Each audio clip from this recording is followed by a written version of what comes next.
বন্ধুসকল আজিৰ এই ভিডিঅ'টোত আপোনালোকক কম্পিউটাৰৰ লগত সম্বন্ধিত 50টা অতি গুৰুত্বপূৰ্ণ প্ৰশ্ন উত্তৰ দেখাবলৈ চেষ্টা কৰিম। আশা কৰিছো আপোনালোকৰ আহিবলগীয়া যিকোনো কম্পিটিটিভ এক্সামত ই আপোনালোকক সহায় কৰিব। বন্ধুসকল প্ৰথমতে চাব তলৰ কোনটো কম্পিউটাৰৰ প্ৰকাৰৰ ভিতৰত নপৰে। অপচন এত আছে ছুপাৰ কম্পিউটাৰ, অপচন বিত আছে মেইন ফ্ৰেম কম্পিউটাৰ, অপচন চিত আছে মিনি কম্পিউটাৰ আৰু অপচন ডিত আছে টাইপ ৰাইটাৰ। বন্ধুসকল ইয়াত আপোনালোকৰ শুদ্ধ উত্তৰ হ'ব অপচন ডি, অৰ্থাৎ এ বি চি এই আটাইকেইটা কম্পিউটাৰৰ প্ৰকাৰৰ ভিতৰত পৰে। নেক্সট আপোনালোকে চাব পি ডি এৰ ফুল ফৰ্ম কি। অপচনসমূহত আছে personal digital assistant, personal data analysis, programming detector action, তাৰ পাছত আছে প্ৰপাৰ ডিফল্ট এফেকশ্যন। বন্ধুসকল ইয়াত আপোনালোকৰ শুদ্ধ উত্তৰ হ'ব অপচন এতে থকা পাৰ্চনেল ডিজিটেল এছিষ্টেণ্ট। তাৰ পাছত বন্ধুসকল চাব ডেস্কটপ বা লেপটপ তলৰ কোন প্ৰকাৰৰ কম্পিউটাৰৰ ভিতৰত পৰে। অপচনসমূহত আছে ছুপাৰ কম্পিউটাৰ, তাৰ পাছত আছে ৱেৰেবল কম্পিউটাৰ, তাৰ পাছত আছে মিনি কম্পিউটাৰ আৰু অপচন ডিত আছে মাইক্ৰ' বা পাৰ্চনেল কম্পিউটাৰ। বন্ধুসকল ইয়াত আপোনালোকৰ শুদ্ধ উত্তৰ হ'ব অপচন ডি, অৰ্থাৎ মাইক্ৰ' বা পাৰ্চনেল কম্পিউটাৰৰ ভিতৰত ই পৰে। তাৰ পাছত বন্ধুসকল আপোনালোকে 4 নম্বৰত চাব কম্পিউটাৰ প্ৰণালীটো তলৰ কোনটো উপাদানেৰে গঠিত। অপচন এত আছে হাৰ্ডৱেৰ, অৰ্থাৎ আমি যিবোৰ অংগ স্পৰ্শ কৰিব পাৰোঁ। অপচন বিত আছে ছফ্টৱেৰ, অৰ্থাৎ যিবোৰে বিভিন্ন কাম কৰাৰ নিৰ্দেশ দিয়ে। তাৰ পাছত আছে লাইফৱেৰ, অৰ্থাৎ যিজনে কম্পিউটাৰটো চলায় বা কামখিনি কৰে। আৰু অপচন ডিত আছে ওপৰৰ তিনিওটা উপাদানেৰে গঠিত।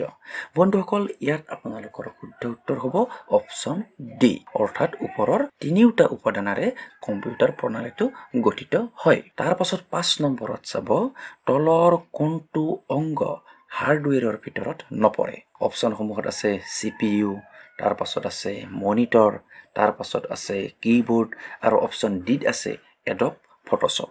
বন্ধুসকল ইয়াত আপোনালোকৰ শুদ্ধ উত্তৰ হ'ব অপচন ডি এডব ফটোশ্বপ, কাৰণ ই এটা ছফ্টৱেৰহে, ই হাৰ্ডৱেৰৰ ভিতৰত নপৰে। তাৰ পাছত আপোনালোকে চাব 6 নম্বৰত CPUৰ ফুল ফৰ্ম কি। বন্ধুসকল ইয়াত আপোনালোকৰ শুদ্ধ উত্তৰ হ'ব অপচন এতে থকা চেণ্ট্ৰেল প্ৰচেছিং ইউনিট। নেক্সট আপোনালোকে চাব 7 নম্বৰত তলৰ কোন দুটা প্ৰাইমেৰী মেমৰিৰ ভিতৰত পৰে। অপচন এত আছে ৰেম এণ্ড ৰম, অপচন বিত আছে CD এণ্ড DVD, তাৰ পাছত অপচন চিত আছে hard disk and floppy disk আৰু অপচন ডিত আছে ওপৰৰ আটাইকেইটা শুদ্ধ। বন্ধুসকল ইয়াত আপোনালোকৰ শুদ্ধ উত্তৰ হ'ব কিন্তু অপচন এতে থকা ৰেম এণ্ড ৰম। ইয়াৰ বাহিৰে কিন্তু বাকীকেইটা আমাৰ ছেকেণ্ডাৰী মেমৰিৰ ভিতৰত পৰে, অৰ্থাৎ গৌণ স্মৃতিৰ ভিতৰতহে পৰে। আমাৰ মুখ্য স্মৃতি অৰ্থাৎ প্ৰাইমাৰী মেমৰি হ'ল ৰেম এণ্ড ৰম। নেক্সট বন্ধুসকল আপোনালোকে চাব RAM, অৰ্থাৎ ৰেমৰ ফুল ফৰ্ম কি। বন্ধুসকল ইয়াত আপোনালোকৰ শুদ্ধ উত্তৰ হ'ব অপচন এতে থকা ৰেণ্ডম এক্সেছ মেমৰি। তাৰ পাছত 9 নম্বৰত চাব ৰমৰ ফুল ফৰ্ম কি। বন্ধুসকল ইয়াত আপোনালোকৰ শুদ্ধ উত্তৰ হ'ব ৰিড অনলি মেমৰি। নেক্সট আপোনালোকে 10 নম্বৰত চাব তলৰ কোনটোক কম্পিউটাৰৰ মগজু বুলি কোৱা হয়। বন্ধুসকল ইয়াত আপোনালোকৰ শুদ্ধ উত্তৰ হ'ব অপচন বিত থকা CPU।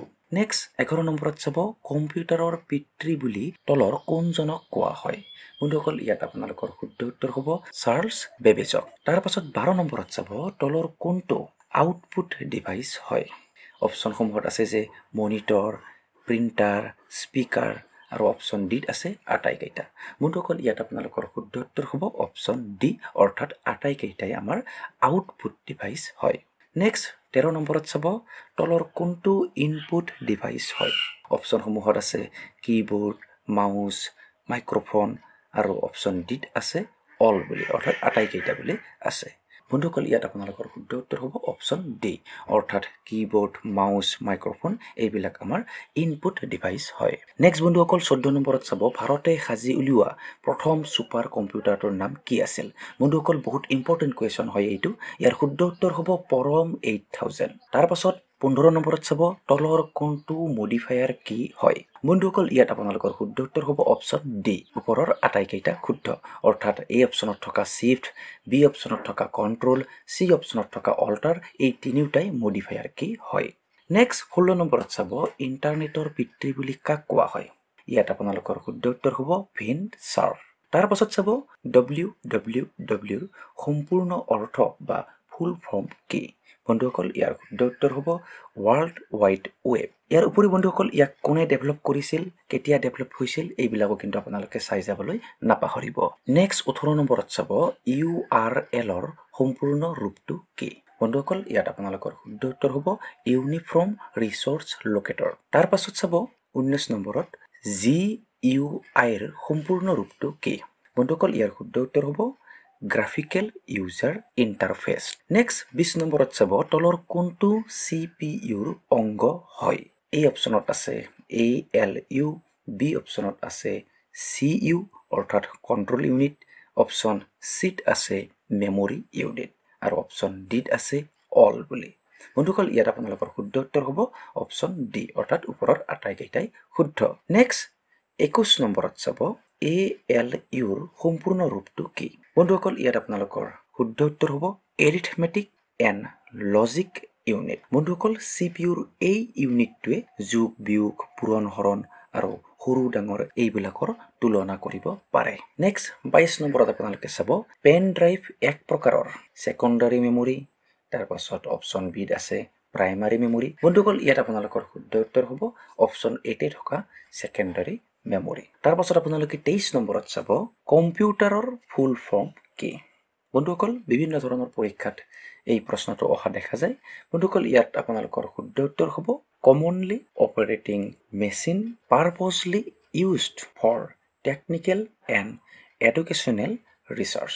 তাৰ পাছত আপোনালোকে 24 নম্বৰ প্ৰশ্নটো চাব কম্পিউটাৰ এটাৰ ছুইচ খোলাটোক কি বুলি কোৱা হয়? বন্ধুসকল ইয়াত আপোনালোকৰ শুদ্ধ উত্তৰ হ'ব অপশ্যন এ অৰ্থাৎ বুটিং কৰা বুলি কোৱা হয়। তাৰ পাছত 25 নম্বৰত চাব প্ৰথম জেনেৰেশ্যনৰ কম্পিউটাৰত কি পদ্ধতি ব্যৱহাৰ কৰা হৈছিল? বন্ধুসকল ইয়াত আপোনালোকৰ শুদ্ধ উত্তৰ হ'ব ভাল্ভ আৰু ভেকুৱাম টিউবছ। তাৰ পাছত 26 নম্বৰত চাব প্ৰথম ট্ৰানজিষ্টৰ কোন জেনেৰেশ্যনৰ কম্পিউটাৰত ব্যৱহাৰ কৰা হৈছিল? বন্ধুসকল ইয়াত আপোনালোকৰ শুদ্ধ উত্তৰ হ'ব দ্বিতীয় জেনেৰেশ্যনৰ কম্পিউটাৰত ইয়াক ব্যৱহাৰ কৰা হৈছিল। তাৰ পাছত চাব 27 নম্বৰত কৃত্ৰিম মগজু তথা AI কোন জেনেৰেশ্যনৰ কম্পিউটাৰত সংস্থাপন কৰা হয় বা সংস্থাপন কৰাৰ ক্ষেত্ৰত গৱেষণা চলাই থকা হৈছে? বন্ধুসকল ইয়াৰ শুদ্ধ উত্তৰ হ'ব পঞ্চম জেনেৰেশ্যনৰ কম্পিউটাৰত ইয়াক সংস্থাপন কৰা হয় বা ইয়াৰ ওপৰত গৱেষণা বৰ্তমানো চলাই থকা হৈছে। তাৰ পাছত 28 নম্বৰত আপোনালোকে চাব USB-ৰ ফুল ফৰ্ম কি? বন্ধুসকল ইয়াত আপোনালোকৰ শুদ্ধ উত্তৰ হ'ব ইউনিভাৰ্চেল চিৰিয়েল বাছ। তাৰ পাছত চাব HTTP-ৰ সম্পূৰ্ণ ৰূপটো কি? বন্ধুসকল ইয়াৰ শুদ্ধ উত্তৰ হ'ব হাইপাৰ টেক্সট ট্ৰেন্সফাৰ প্ৰট'কল। বন্ধুসকল তাৰ পাছত আপোনালোকে 30 নম্বৰত চাব তলৰ কোনটো ব্ৰাউজাৰ হয়? A অপশ্যনত আছে গুগল ক্ৰম, তাৰপিছত B অপশ্যনত আছে মজিলা, তাৰ পাছত C অপশ্যনত আছে অপেৰা আৰু অপশ্যন ডিত আছে অল বুলি। বন্ধুসকল ইয়াত আপোনালোকৰ শুদ্ধ উত্তৰ হ'ব অপশ্যন ডি। নেক্সট চাব HTML-ৰ সম্পূৰ্ণ ৰূপ কি? বন্ধুসকল ইয়াৰ শুদ্ধ উত্তৰ হ'ব hyper text mark up language. Next 32 নম্বৰত চাব বন্ধুসকল বহুত ইম্পৰ্টেণ্ট কুৱেশ্যন হয় কিন্তু এইটো প্ৰথম ইলেক্ট্ৰনিক কম্পিউটাৰটোৰ নাম কি আছিল? বন্ধুসকল ইয়াৰ শুদ্ধ উত্তৰ হ'ব ENIAC অৰ্থাৎ electronic numerical integrator and computer. Next 33 নম্বৰত আপোনালোকে চাব কম্পিউটাৰ মেমৰিৰ আটাইতকৈ সৰু এককটো কি? বন্ধুসকল ইয়াত আপোনালোকৰ শুদ্ধ উত্তৰ হ'ব বিট। নেক্সট চাব তলৰ কোনটো ফাৰ্ষ্ট জেনেৰেশ্যনৰ কম্পিউটাৰ হয়? বন্ধুসকল ইয়াত আপোনালোকৰ শুদ্ধ উত্তৰ হ'ব অপশ্যন ডি অৰ্থাৎ ABC এই তিনিওটাই কিন্তু ফাৰ্ষ্ট জেনেৰেশ্যনৰ কম্পিউটাৰ আছিল। নেক্সট চাব 35 নম্বৰত তলৰ কোনটো ছেকেণ্ড জেনেৰেশ্যনৰ কম্পিউটাৰ হয়? বন্ধুসকল ইয়াত আপোনালোকৰ শুদ্ধ উত্তৰ হ'ব অপশ্যন ডি অৰ্থাৎ অপশ্যন এত থকা IBM 1620 বা অপশ্যন বিত থকা IBM 7094, তাৰপাছত C অপশ্যনত থকা CDC 3600 এই আটাইকেইটাই কিন্তু ছেকেণ্ড জেনেৰেশ্যনৰ কম্পিউটাৰ আছিল। বন্ধুসকল এইবিলাক মই ইণ্টাৰনেটত চাৰ্চ কৰি চাই তাৰ পৰা লৈছোঁ, আপোনালোকেও নিজে নিজে এবাৰ চাৰ্চ কৰি এইবিলাক চাব পাৰিব। নেক্সট চাব কোনটো জেনেৰেশ্যনৰ কম্পিউটাৰত প্ৰথম IC অৰ্থাৎ ইণ্টিগ্ৰেটেড চাৰ্কিটৰ ব্যৱহাৰ হয়? বন্ধুসকল ইয়াত কিন্তু আপোনালোকৰ শুদ্ধ উত্তৰ হ'ব থাৰ্ড। নেক্সট চাব LSIC-ৰ সম্পূৰ্ণ ৰূপটো কি? বন্ধুসকল ইয়াত আপোনালোকৰ শুদ্ধ উত্তৰ হ'ব large scale integrated circuit.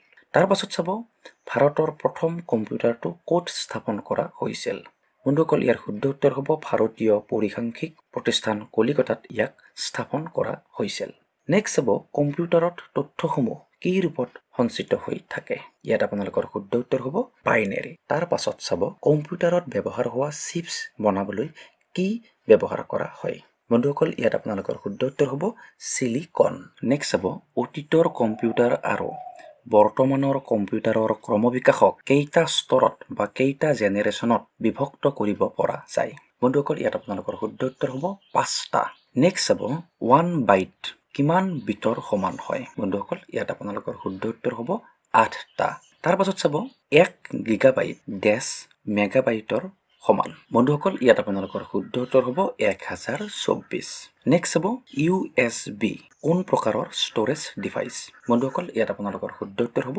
Secondary next চাব 45 নম্বৰত PROM ৰ ফুল ফৰ্ম কি বন্ধুসকল ইয়াৰ শুদ্ধ উত্তৰ হ'ব programmable read only memory next চাব কম্পিউটাৰত কপি কৰিবলৈ তলৰ কোনটো কিবোৰ্ড শৰ্টকাট প্ৰয়োগ কৰা হয় বন্ধুসকল ইয়াত আপোনালোকৰ শুদ্ধ উত্তৰ হ'ব Ctrl+C বন্ধুসকল এই প্ৰশ্নটো কিন্তু আগৰ বিভিন্ন ধৰণৰ পৰীক্ষাত আহি গৈছে নেক্সট চাব MS Excelৰ ডিফল্ট ফৰ্ম কোনটো থাকে বন্ধুসকল এই প্ৰশ্নটো কিন্তু আগৰ পৰীক্ষাত আহি গৈছে বন্ধুসকল ইয়াৰ শুদ্ধ উত্তৰ হ'ব অপচন এ অৰ্থাৎ ক্যালিব্ৰে নেক্সট চাব MS Wordত পিকচাৰ লগাবলৈ বা আনিবলৈ কোনটো টেব প্ৰয়োগ কৰা হয় বন্ধুসকল এই প্ৰশ্নটো কিন্তু আগৰ পৰীক্ষাত আহি গৈছে ইয়াৰ শুদ্ধ উত্তৰ হ'ব ইনচাৰ্ট নেক্সট চাব চিকিৎসালয় বা ৰেলৱে ষ্টেচন বা বেংক আদিত কোন প্ৰকাৰৰ কম্পিউটাৰ ইউজ কৰা হয় বন্ধুসকল ইয়াৰ শুদ্ধ উত্তৰ হ'ব মেইন ফ্ৰেমছ নেক্সট 50 নম্বৰত চাব